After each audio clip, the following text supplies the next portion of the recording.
Hello, everybody out there in the VC and YouTube. I hope you're doing well on this December Sunday.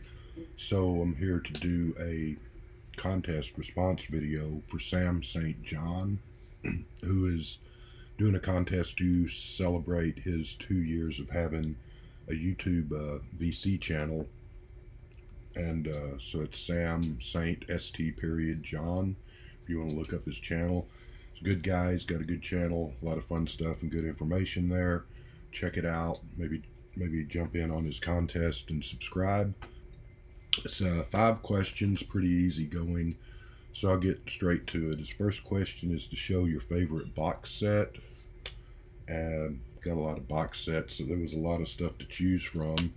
Right now, I'm actually enjoying this, which I just got a week or so ago, and going through these 41 Dylan CDs.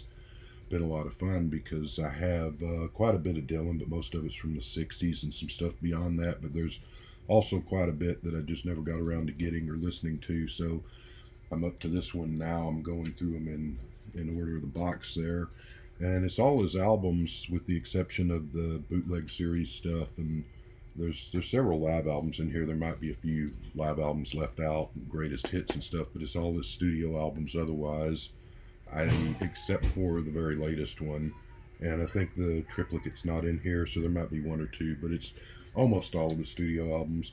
Been a lot of fun. I've been discovering that a lot of the albums that I never bothered with because they were either poorly reviewed or just didn't look like they'd be that good, that um, most of them so far I've actually liked more than I thought I would.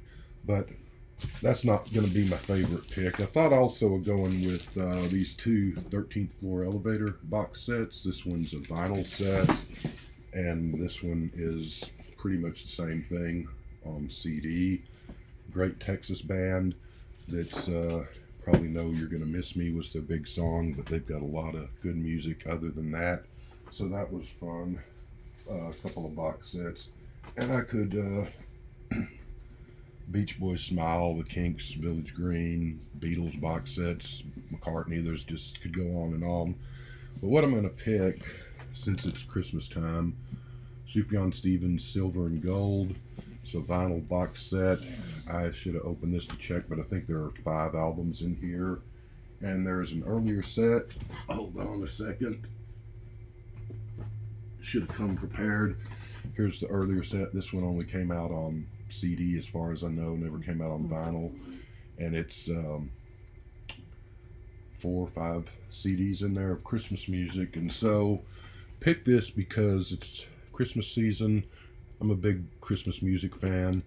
Sufjan is really he doesn't just make Christmas music. Obviously, he makes other music, but pick this one especially for Sam because I'm not sure if you're familiar with him, but from the music you talk about on your channel and like, I think if you're not, you probably ought to maybe check him out. I think he's someone that you would really like.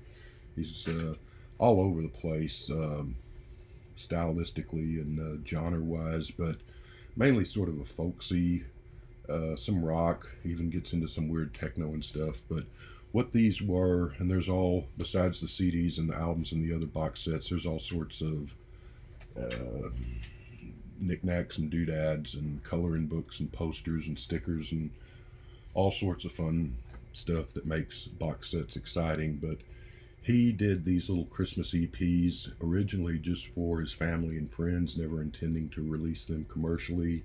But people liked them so much that he eventually, and this one came out, I don't remember the date, but 2008 or so. He had done this for 4 or 5 Christmases for family members and friends, and so many people complimented it and said they liked it that he eventually just put it out commercially. And there's Christmas songs, Christmas songs that he's written, originals in other words, commonplace Christmas songs, obscure Christmas songs, really weird stuff. That's there's on the vinyl box set. There's a couple of songs that are take up a whole side of an album, the Christmas Unicorn and so forth. There's a cover of Prince's Alphabet Street, which I'm not sure what that has to do with Christmas, but he does a good cover version of it, and so it's fun. But there's secular Christmas music, religious Christmas music, just all sorts of good, fun Christmas music. Some of it's stunningly beautiful. Some of it's just out there weird. Some of it's funny or interesting.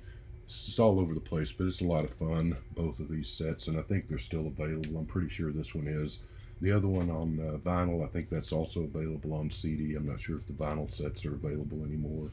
But this time of year, I'm playing a lot of Christmas music. I've got, I don't know, 50 plus Christmas albums over there. And when I find new stuff that I like, I add to it. But every year, this is one of my favorite go-to, because this stuff doesn't, Sufjan doesn't really show up on the Christmas radio stations or anything. A lot of fun. Check him out, and check out his regular music too, because he's a lot more than just Christmas music. Anyway, show an album by someone you've seen live.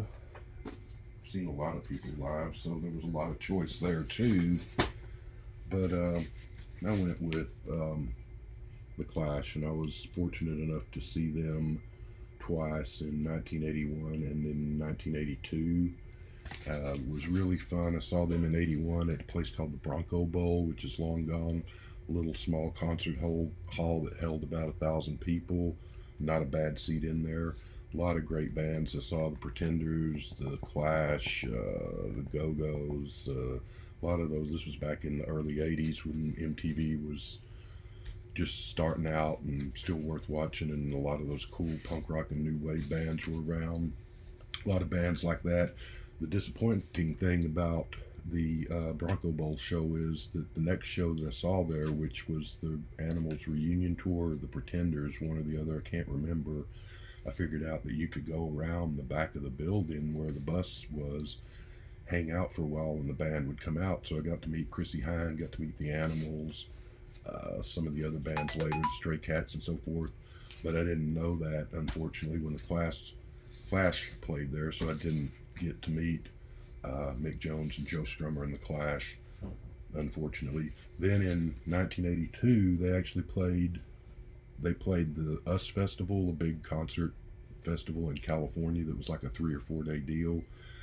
So them and some of the other bands did some just extra shows around, and they did a Texas date in Wichita Falls, of all places, which is about 100 miles from Fort Worth, kind of a small town out in the middle of nowhere. Played a little hall, and the ticket takers / security guards were the lunch ladies from the local Wichita Falls High School. And again, a small little venue. But I love the Clash. I mean, they're in my top 10 bands. They're probably like number 4 or 5. With London Calling or this album would be my pick for the best album of the 70s. This came out in 1980, would be like my second or third best album of that year. So great band, and I was glad to have gotten to see them live. Show an album that's still sealed. A couple over here. And it's not the right one, that is. So, I have nothing against Nirvana, and they were an okay band, I guess, but they're not a band that ever interested me. So I have this, and it's still sealed, and the reason I did that is this is a Record Store Day record from way back when. This is like the second or third Record Store Day, and I got it just back then when my eyes were bigger than my stomach, and the excitement of Record Store Day still being a fairly new thing. I bought a lot of stuff that I, next day was like, why the hell did I buy that? But I bought this thinking that someday it might be worth a ton of money, and I could sell it or trade it for other records. And anyway, don't really have any interest in listening to it because I'm not a huge fan of Nirvana. Again, I guess they were an okay band, but so I've just had that sealed for the past, I don't know, when a Record Store Day 2011 or 12 or something, whenever that came out. And one other one, and I don't know why I haven't opened this, because I do like this spaghetti western music, and Morricone, I guess that's how you say his name, I like his music. So that's another Record Store Day release that I got years ago, and just never have opened it to play it. So I probably do need to open and give that a listen sometime soon. This record you've only listened to once. far as I know, I've only listened to this once, maybe twice. As I remember, it was a pretty good record, but this was something that I ran across in a garage sale for 50 cents and just sort of picked it up. I do like Sinatra. I have a few of his other albums. Um, he's not someone I play a whole lot, but occasionally I'll play. I've got his Christmas album. I've got Watertown, which is actually a really good album from 1969. It's kind of a Sinatra concept album in a way, if you can believe that. This one, I don't know when this came out, in the 60s or 50s, or I don't see a date on here that says. But anyway, so I just picked this up because it was 50 cents at a garage sale. And as far as I know, I only ever listened to it once. Seem to remember that it was not half bad, but I should give it another listen some other time. Other thing is to show an autograph. I wish I had it with me. I left it at work, but I went a few weeks ago and met Jenna Coleman and got her autograph. Got to give her a hug too, and that was a huge excitement, and shake her hand. But I don't have that picture with me that she autographed, and that's my prize autograph. But I did, and this was a Record Store Day deal too from a few years back. This is Paul Weller, formerly of the Jam and the Style Council, who's been doing going solo for the last 20 years or so. And this was his album. He used to put out something every Record Store Day, but then he got mad about people selling his stuff on eBay, and so he quit doing it. And I wish he wouldn't have done that, because he put out some really cool stuff. And this is a limited vinyl, well, you can read all that, vinyl. This was an album that was out that Record Store Day, but he put it out as a group of singles, and they're all, the whole album just on singles and picture sleeves, and they're all on colored vinyl. And the download card that probably doesn't work anymore, but if you want some free Paul Weller, be my guest. Also included in there, which